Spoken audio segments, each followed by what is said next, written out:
บ่มีครอบครัวคือบ่เห็นทุนหัวจังสิเสียใจเสียใจ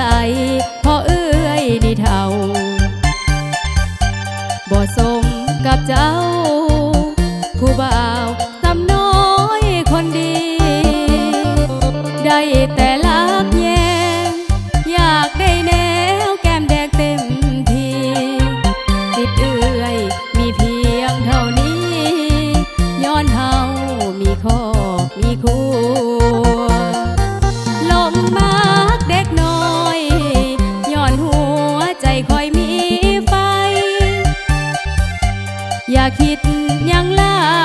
ยย้อนเอื้อยยานบาปกินหัวหยอกเด้อบักลาตามภาษาของคนมีผัวสูงขาวเบาดัวแต่ก่อนทุนหัวไปลีอยู่ใสเสียดาย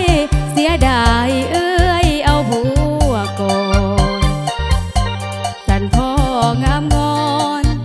ต้องเป็นของเอื้อยให้ได้อยากได้น้องลามาเป็นสามีนอนข้างกายข้าผัวมูลเลยเหตุบ่ได้พอได้เพียงฝันเท่านั้น